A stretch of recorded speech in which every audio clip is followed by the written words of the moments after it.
你知道铅笔跟录音带有什么关联吗？如果你知道，哇，你可能走在时代的尖端。今天就让我们一起来聊聊录音带重新翻红吧。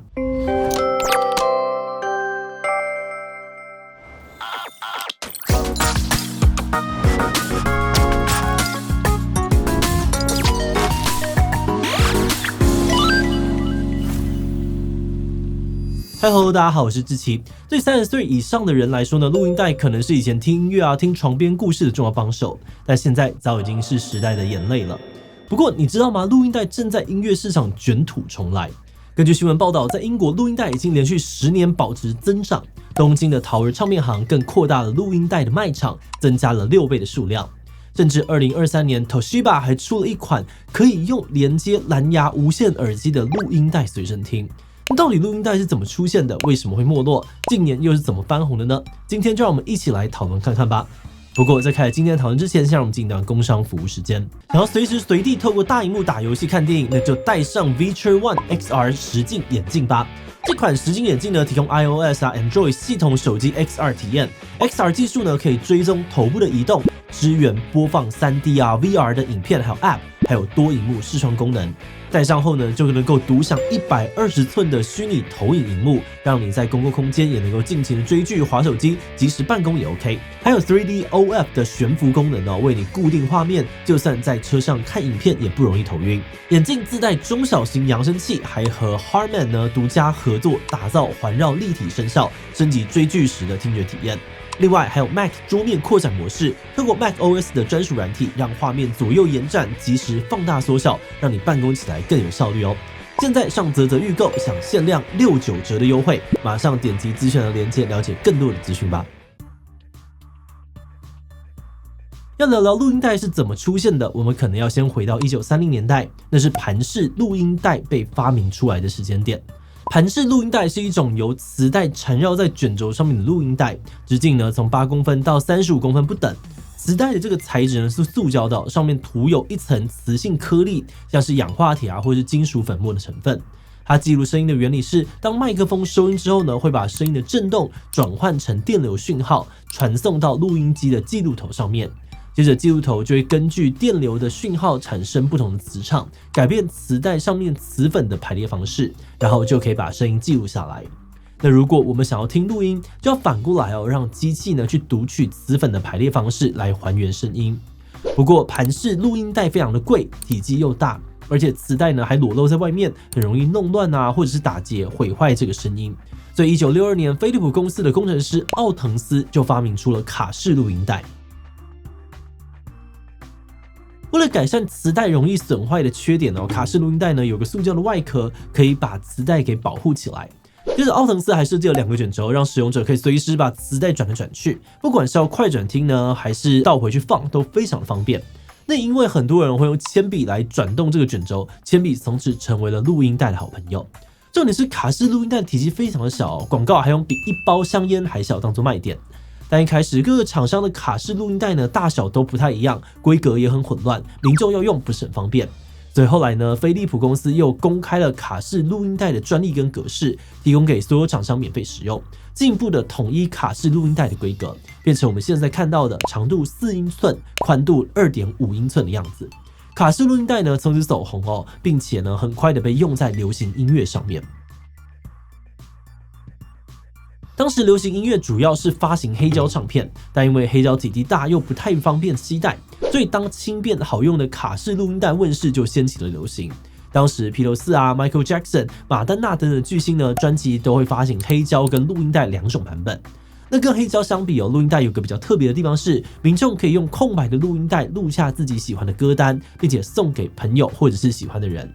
就像是星际义工队的系列电影当中主角星爵所珍藏的劲爆舞曲大帝国一样，这些私人歌单不只是承载了制作者的个人音乐品味，也常常蕴含了特别的情感跟回忆。后来到了1979年，日本大厂 Sony 呢还进一步的推出世界上面第一款录音带随身播放机 Walkman， 让边走边听音乐瞬间成为了当年潮必做的事情之一。除此之外，录音带的发明也影响到了政治发展，比方说伊朗革命。1963年，伊朗的沙王呢推出了一个叫做白色革命的计划，想要推动一系列的社会改革。包含将国有契约私有化、给女性选举权、允许非穆斯林担任政府职位等等。这些措施呢，引起了保守派的强烈不满。他们认为这些改革呢是在模仿西方，是对于伊斯兰传统的背叛。当时以何梅尼为首的宗教领袖们呢，猛烈的批评沙王的改革计划，而沙王也非常的生气，先是把何梅尼软禁起来，后来干脆把他流放到国外。在流亡的期间呢，何梅尼没有闲着，他录制了大量的录音带，批评沙王的统治，指责沙王是犹太人的代理人，甚至形容沙王呢是头部被石头砸碎的美国大蛇。后来这些录音带被秘密的带回伊朗，并且在民间广泛的传播，让越来越多的人不信任沙王。而到了1979年，这些不满的情绪达到了顶点，最终爆发伊朗革命，沙王被赶下台，只能够仓皇的逃离伊朗。那话说回来，在录音带发展历史当中呢，有个有趣的地方是，当初发明卡式录音带的奥滕斯，同时也是后来让录音带几乎消失的关键人物。1972年，奥滕斯从飞利浦的录音带研究转到了物理实验室，开始跟 Sony 合作，一起制作 CD。8年之后呢，有2家公司共同打造的标准规格 CD 问世，彻底的改变了市场。1990年代初期录音带的销量就被 CD 给狠狠超车。2001年，录音带呢甚至只占了音乐市场的 4%。短短20年，录音带呢就从一个潮潮必备到无人闻问。有很多人分析原因，可能有下面几个。首先，1990年代呢 ，MP3 格式被发明了出来，数位音乐开始快速的崛起，而且比起黑胶唱片还有录音带，数位音乐的生产跟传播的成本便宜很多。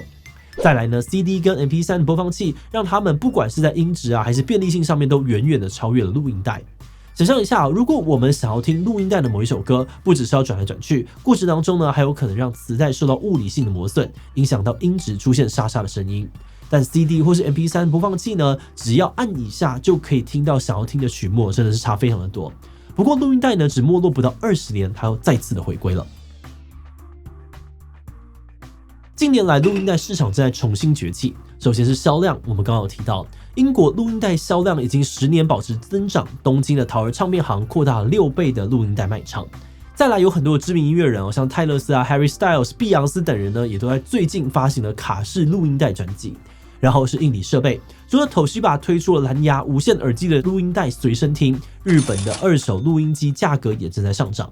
同时，美国唯一生产卡带的国家音像公司也在扩厂跟翻新设备当中。由此可见录音带的市场正在卷土重来，努力的重返荣耀。但这又是为什么呢？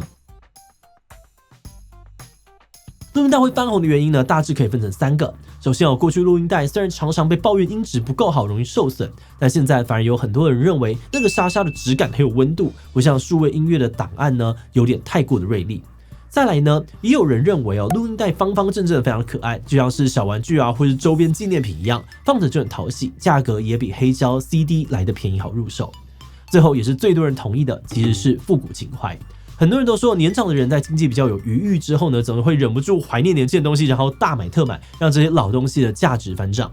但也有人好奇有很多买录音带的人是根本没有用过录音带的年轻世代，这又是为什么呢？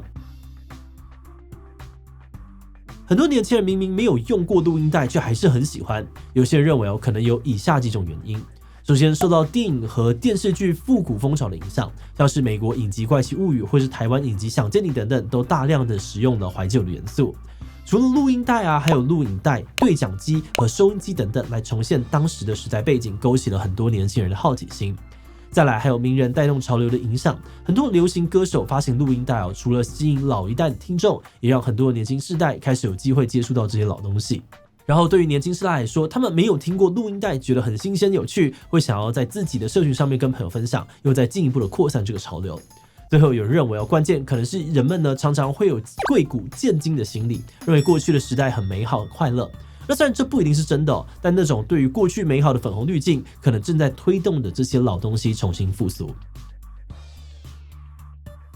我们在查资料的过程当中呢，看到录音带的发明人奥滕斯说，他完全没有想到录音带也会有机会重新翻红，成为音乐人的周边纪念品以及潮流的象征。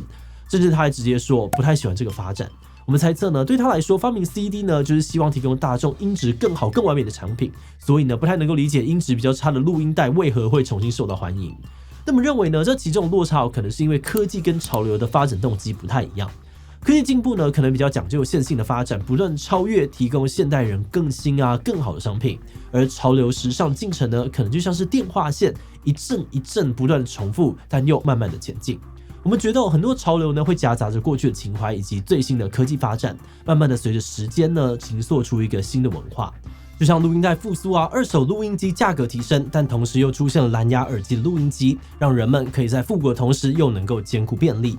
即使这个录音带的音质不像 CD 甚至是数位音乐这么的完美，但可以跟过去时代相连结的复古情怀，还是很多人需要，而且也很难被新科技取代的。那说到这边我们自己也好奇，下一个会翻红的老东西是什么呢？ BB Call 有机会吗？最后我们也想来问大家，你有用过录音带吗？有从小时候开始直到现在都还在听。B 曾经有过，但早就已经丢光光了。自己没有，但很想要入手来听听看。提起他留言分享你的想法吧。最后，如果你喜欢今天的影片，欢迎分享出去，让更多人知道录音带。此外呢，也可以点击这个地方看底片以及网咖。那么今天的这一期就到这边告一段落，我们就明晚再见喽。